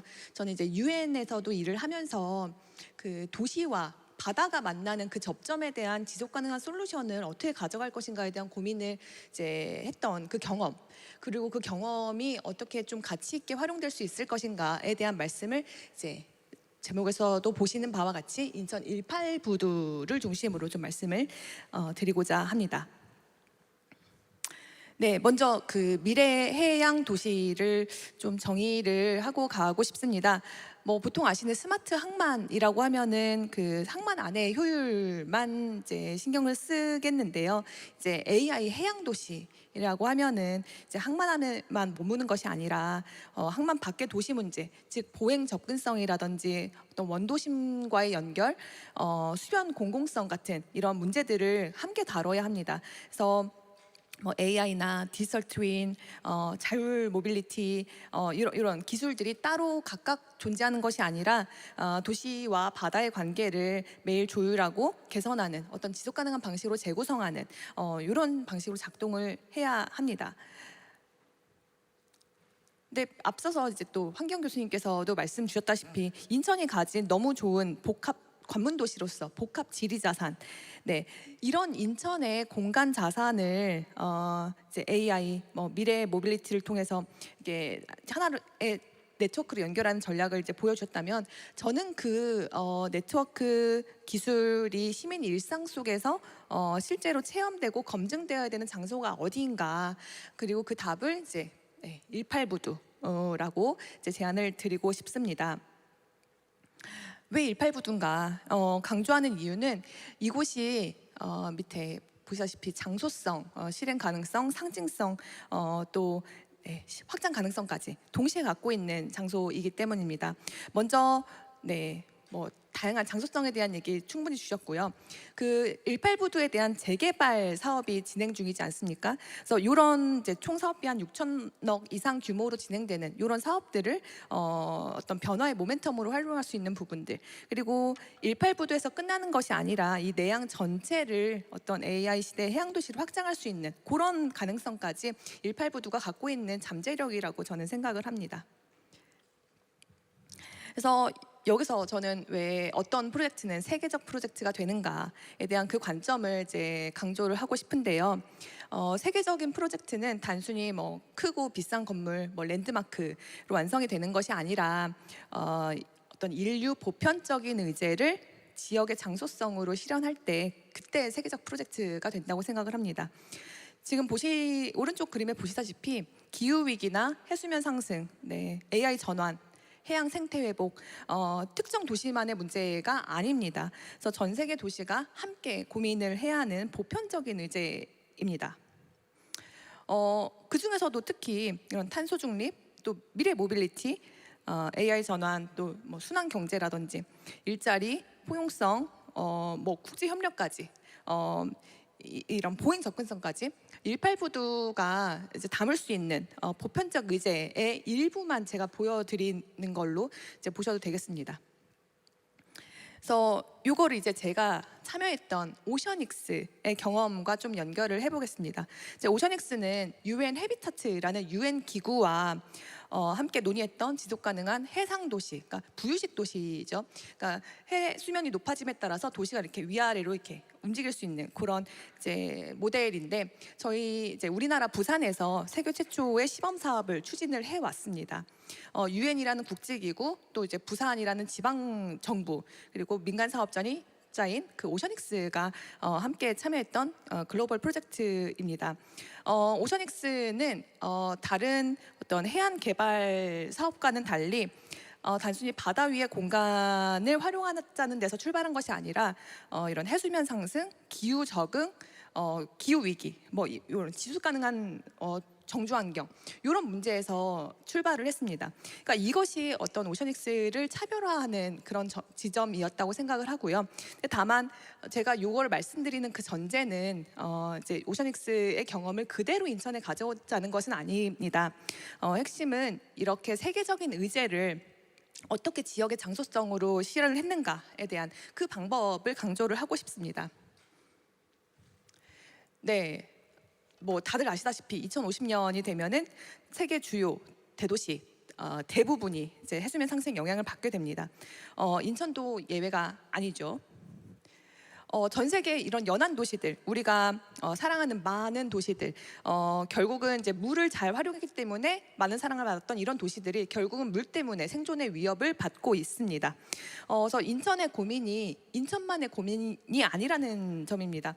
이렇게 많은 도시가 함께 풀어야 할 문제라는 거죠. 그래서 이 인천이 풀었던 이 경험은 더 많은 도시에게 가치 있는 교훈이 된다는 것입니다.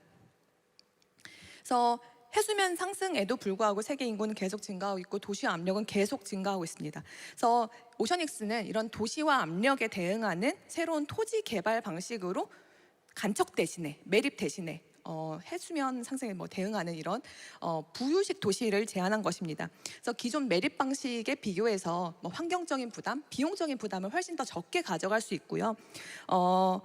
그 필요에 따라서 위치를 조정하거나 공간을 재구성하거나, 그래서 도시가 성장하면서 학교나 어떤 공공시설이나 뭐 상업시설이나 이런 프로그램을 다시 구성해야 될 필요가 있을 때 좀 더 유연하게 대응할 수 있다는 것이 장점입니다.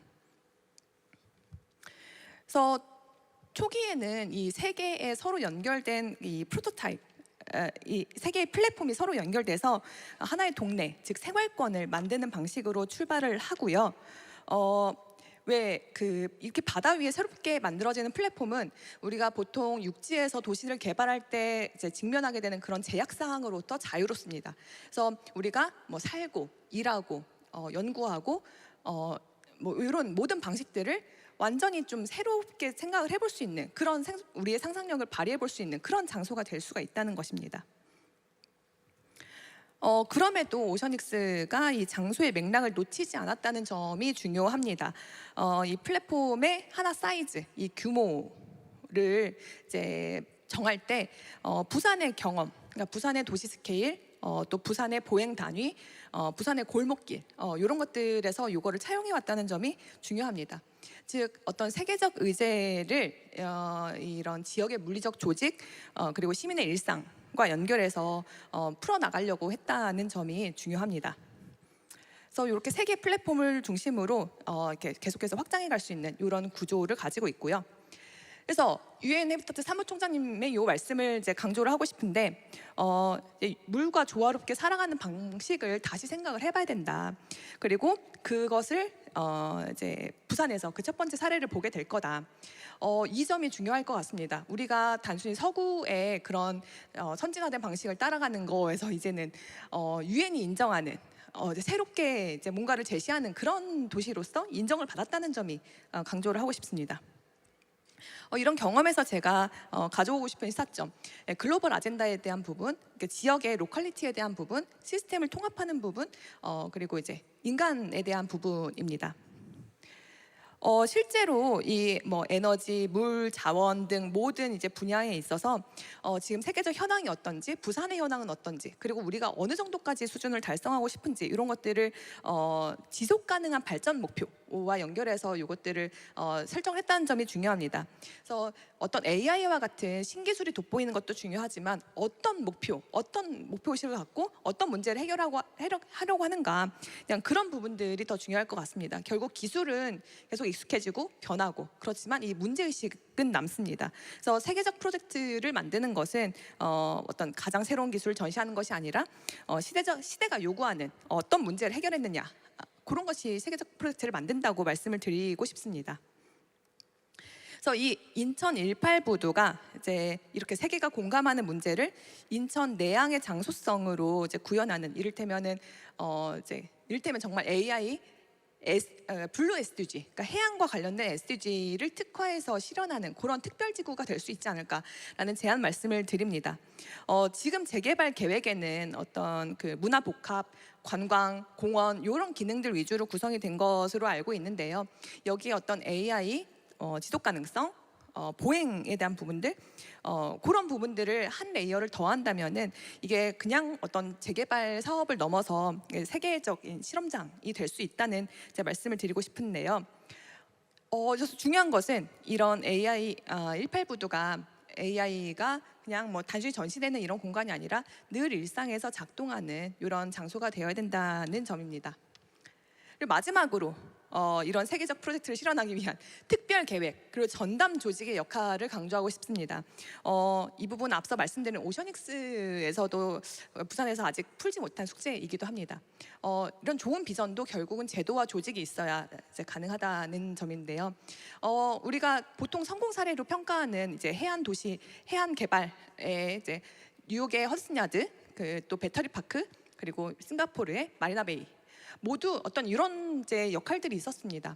그래서 하나하나 지금 말씀을 드리기엔 좀 시간 제한이 있는데, 그래서 결국은 인천 항만공사가 이런 어떤 전담 조직의 역할을 해야 되지 않을까. 단순히 이제 토지를 임대하고 어떤 뭐 그런 이제 소극적인 방식에서 나아가서 장기적으로 관점을 갖고 이런 수익들을 조금 더 공공성에 다시 재투자할 수 있는 그런 이제 중심 역할을 해야 되지 않을까.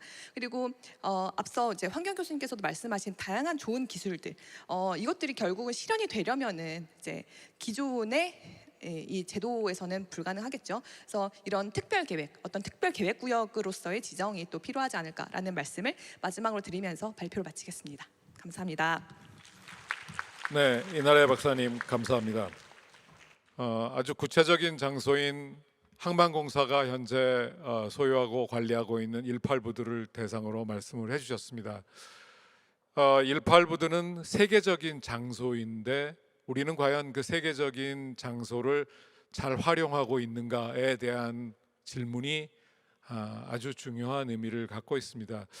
우리가 지금 현재 다루고 있지만 우리 미래 후손들에게 지금 갖고 있는 우리의 18부두가 갖고 있는 세계적인 가치를 우리가 과연 공간 자원으로서 제대로 만들어 줄 수 있는가에 대한 근본적인 질문이 있는 것 같습니다.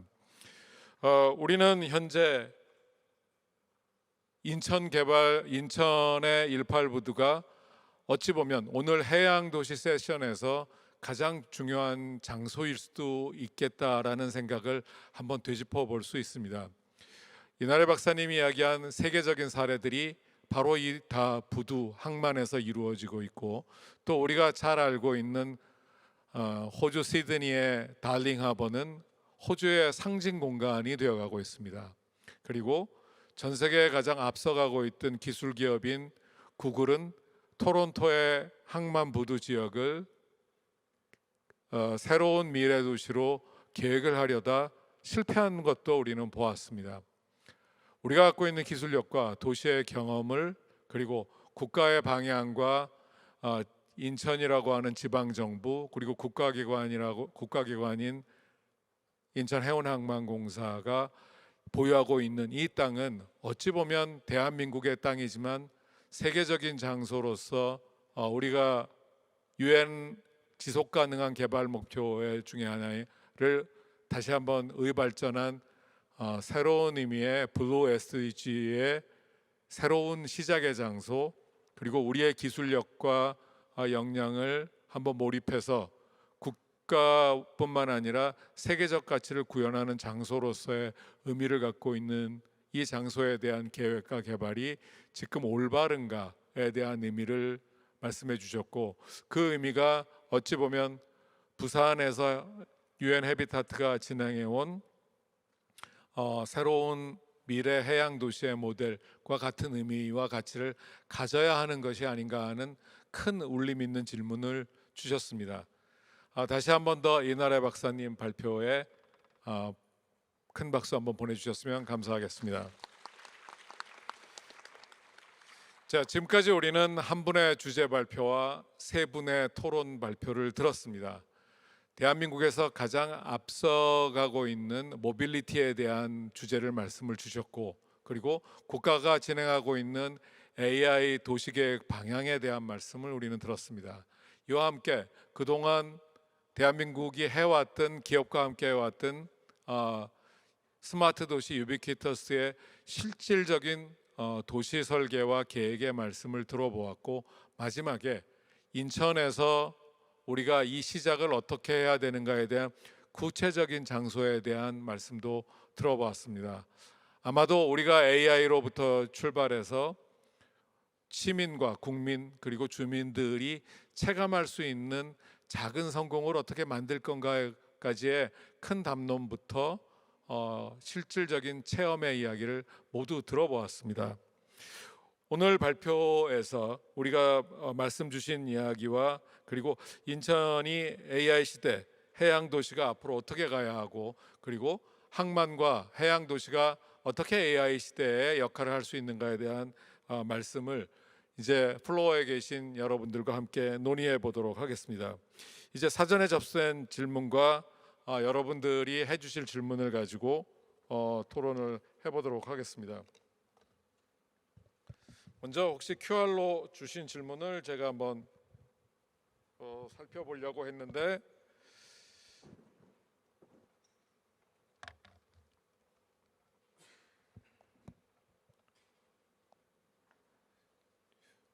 저한테 주신 질문이 현재 혹시 QR로 보내주신 질문이 있으신가요?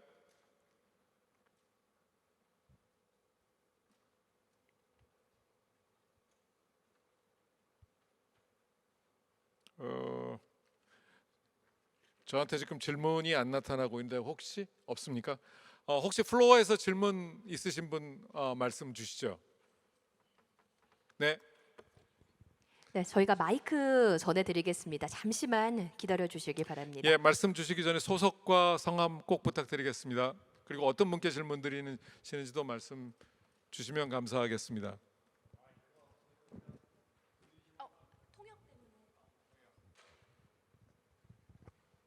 예, 인하대학교 명예교수인 장영태라고 합니다.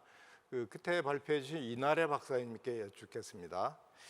UN 해비텟 수장께서 왜 부산이 서스테이너블 플로팅 시티의 프로토타입이라고 말씀을 하셨는데, 기존의 워터프런트 리디벨롭먼트 프로젝트를 아마 제가 좀 늦게 와서 그런데 많이들 이제 여기 계신 분들이 알고 계시고 성공 사례들이 많은데도 불구하고 무엇이 모자라기 때문에 부산을 최초로 프로토타입이라고 하는지 궁금하고요. 두 번째는 왜 도대체 미래 도시가 플로팅해야 되는지, 이곳 인천에는 오래전에 카이스트 전에 총장을 하셨던 서남표 총장이라는 분이 오셔가지고 플로팅 컨테이너 터미널이라는 주제를 가지고 상당히 오랜 동안 담론에 있었는데, 또 포스코도 하시는 것처럼 해양 도시를 오랫동안 주장해 왔었는데, UN 입장에서 뭐 때문에 다른 것도 아니고 하다못해 터미널도, 컨테이너 터미널도 지금 플로팅에 대해서 찬반 의견이 분분한데, 도시인데 불구하고 또 포스텍이 과거에 했던 해양 도시 개념하고 왜 이렇게 달라졌는가 하는 걱정이 하나 생기고요. 발표하신 거 보니까 18부두의 상당히 희망적인 느낌이 듭니다. 단지 우려되는 것은 우리나라 컨설팅하고 프로젝트 하는 많은 분들이 여수를 가보시면 아시지만 여수 해양 엑스포를 하고 나서 사후 관리를 잘 못하는 게 큰 문제점인데 일반 시민들이 그곳은 가지 않고 오히려 여수 밤바다라고는 자연 발생적으로 한 그런 프라이빗 섹터에서 하는 것을 훨씬 좋아하고 가거든요. 그런 우려점에 대해서는 어떤 계획이 있으신지 그런 게 궁금합니다.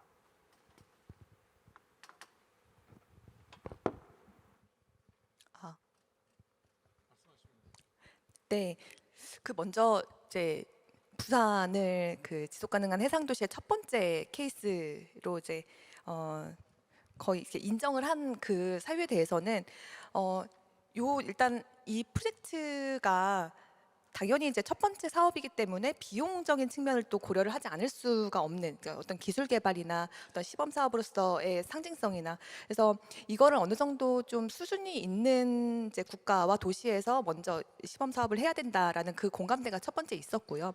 그런 측면에서 이제 대한민국이 가진 어떤 산업적인 부산이 가지고 있는 현재도 가지고 있는 이제 항만 그리고 그 주변의 이제 인프라 그런 것들을 먼저 첫 번째로 봤고요.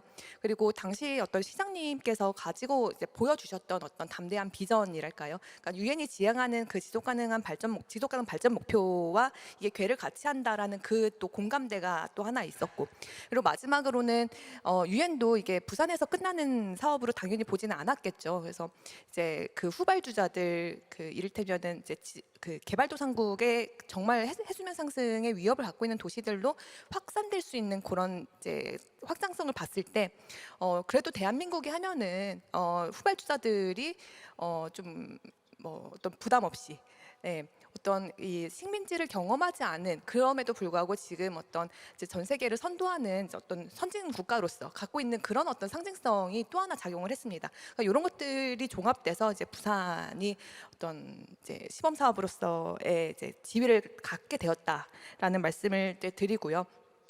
당연히 이제 유엔 해비타트 자체는 이제 도시와 정주 문제에 집중한 그런 기구이기 때문에 어떤 그런 컨테이너와 이런 어떤 해상 물류에 대한 부분들에 대한 경험은 그렇게 많지는 않습니다. 그래서 포스텍에 대한 이제 말씀을 드리기는 제가 조금 적절하진 않을 것 같고요. 다만 이 물이 지구 지표면의 70%를 차지하는 이런 공간인데 이런 공간과 우리가 더 이상 싸워야 되겠냐, 좀 조화롭게 살아야 되지 않겠냐, 그런 것들이 이제 인류 정주의 미래가 될 수 있다라는 그런 이제 심지어 이제 도시를 관장하는 국제기구에서도 이제 물과의 조화를 생각한 도시를 지지, 그러니까 옹호하게 되었다라는 그 전환점이 이제 왔다라고 좀 이해를 해주시면 좋을 것 같습니다. 예, 다음 질문 또 계신가요? 네, 예, 뒤쪽에 저 뒤에. 마이크 드리겠습니다.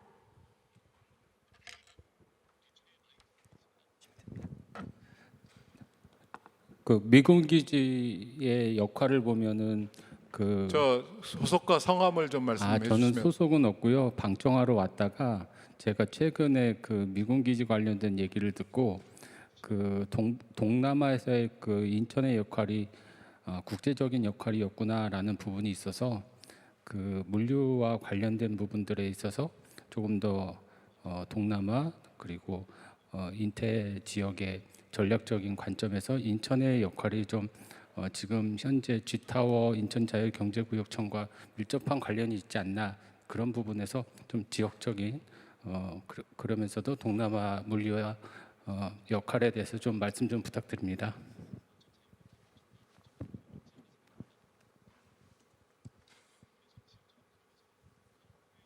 어떤 분께 질문을 하신 건지.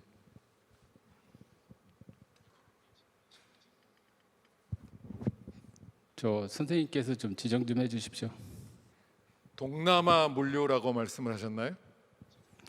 네, 일본의 인천에서의 그 조병창 역할하고 지금 현재 그 인천에서 지금 방금 말씀해주신 내용들과 좀 밀접한 내용들이 있는 부분들에 대해서 말씀 좀 부탁드립니다.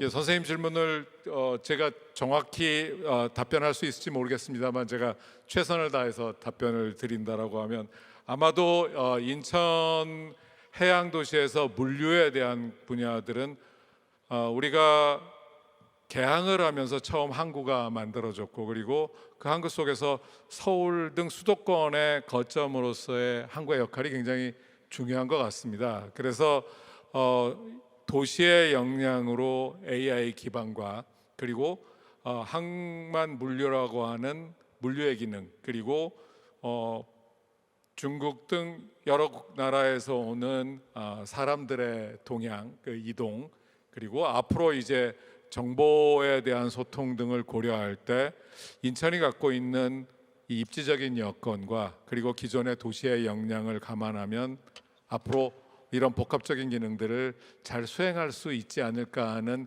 시작점에서 바라보시면 어떨까 해서 제가 부족하나마 답변을 드리도록 하겠습니다. 다음 질문 혹시 계신가요? 예, 시간도 이미 이제 맞추어져 가고 해서 제가 마무리를 하도록 하겠습니다. 여러분, AI 시대의 해양 도시라는 이 질문은 앞으로 지금까지 그리고 앞으로도 계속적으로 답을 구해야 하는 일이라고 생각이 됩니다. 우리가 이 일을 하는 가장 중요한 의미는 대한민국은 지난 산업혁명에 참여해 보지 못한 국가입니다. 그리고 그런 역량도 없었습니다. 하지만 이런 역량이 없던 국가 중에서 유일하게 현재 디지털 전환을 주도하고 있고 잘 아시는 것처럼 첨단 이동통신과 그리고 지금 이 AI 시대의 산업을 주도하고 있는 기업을 가진 거의 유일한 국가입니다. 따라서 우리는 지난 시대에 첨단 기술을 통한 도시화나 그리고 도시를 만들어가는 경험들은 부족해서 선진국들의 모습들을 쫓아가던 나라였습니다. 하지만 이제 변했습니다. 우리가 첨단 기술을 가지고 새로운 도시와 그리고 우리의 삶을 만들어가기 시작했습니다. 따라서 이제 우리는 이런 AI 시대의 미래와 그리고 그 문제점에서도 이야기를 하고 그 기술을 어떻게 효과적으로 활용하느냐에 대한 논의를 오늘 미래 해양 시대에 그리고 이 국제 해양 포럼에서 AI 시대의 해양 도시를 주제로 이야기하고 있습니다. 따라서 우리는 이 이야기에 시작을 하는 퍼스트 무버로서의 역할을 이제 하고 있습니다. 앞으로 이런 포럼을 통해서 보다 많은 논의와 그리고 그 해결책을 우리가 방향을 제시하는 것들에 우리의 기여가 다른 나라 도시들의 분명한 교재가 될 수도 있고 그리고 우리가 만들어 놓은 여러 가지 장소들이 다른 도시의 미래가 되어서 그 미래에 대한 실패와 성공에 대한 참고 자료로서 대한민국 도시들이 앞으로 역할을 하게 될 거라고 생각이 됩니다. 오늘 말씀 주신 분들은 바로 우리나라의 전문가이지만 바로 이 세계의 미래를 주도하고 계신 분들입니다. 이 말씀이 인천시에 앞서 여러분들이 말씀하신 것처럼 인천시가 갖고 있는 기회를 인천만의 문제로 보지 말고 그리고 항만공사와 인천시가 서로 함께 통합해서 바라봐야 될 문제를 말씀해 주셨습니다. 인천이 인천으로 끝나는 것이 아니라 인천이 국가의 모델이 되고 세계적인 공간 자산을 만들어낼 수 있는 기회가 이제 AI를 통해서 왔습니다. 또한 국제기구가 한국을 바라보는 것들은 앞서 한 분이 질문하셨지만 UN 해비타트는 국제기구로서 항상 추상적이고 아이디어만을 얘기하고 있습니다. 한국은 우리는 실행과 그리고 그것에 대한 추진을 많이 해온 경험을 가지고 있습니다. 이것이 공과 관은 있지만 국제사회가 바라보는 것들은 생각을 구현할 수 있는 나라로서 그리고 그런 기업을 가지고 있는 나라로서의 우리의 역량을 보고 있습니다. 오늘의 이 자리는 우리가 갖고 있는 과거의 모습에서 미래로 가는 그 속에서 기술을 어떻게 현명하게 사람 중심으로 그리고 앞으로 우리 후손을 위해서 잘 활용할 수 있는 말씀의 시작으로 봐주시면 감사하겠습니다. 오늘 끝까지 열성적으로 참여해 주신 방청해 주신 분들께 진심으로 감사드리고 이 새로운 미래 출발에 인천국제해양포럼이 플랫폼 역할을 해주신 데 대해서 진심으로 감사드립니다. 그리고 한 분의 주제 발표와 세 분의 훌륭한 토론 진심으로 감사드립니다. 이상 토론을 마치도록 하겠습니다. 네, 여러분 큰 박수 한번 부탁드리겠습니다. 차장님 고맙습니다. 5분 저희 자리로 천천히 모시겠습니다. 하단을 부탁드리겠습니다. 네, 고맙습니다. 이렇게 세션 5 AI 기반의 해양 도시라는 주제로 이렇게 심도 있는 토론과 발표까지 만나보셨는데요. 마지막에 차장님께서 이런 말씀해 주셨죠. 저희 인천국제해양포럼과 같은 이런 논의의 장이 많이 만들어져야 우리가 퍼스트 무버로서 미래 해양 도시 그리고 해양의 미래를 논의할 수 있는 것 같습니다. 여러분 이런 맥락에서 저희는 내년에도 세상의 질문에 바다가 답하며 시의적절하고 중요한 주제로 다시 인사를 드리도록 하겠습니다. 이렇게 이틀 동안 함께해 주신 모든 분들께 다시 한번 진심으로 감사 인사드리겠습니다. 저희가 준비한 공식 일정은 여기서 마무리가 됩니다. 끝까지 함께해 주신 모든 여러분께 다시 한번 감사 인사드리며 여러분 내년에 뵙겠습니다. 안녕히 조심히 돌아가십시오. 고맙습니다.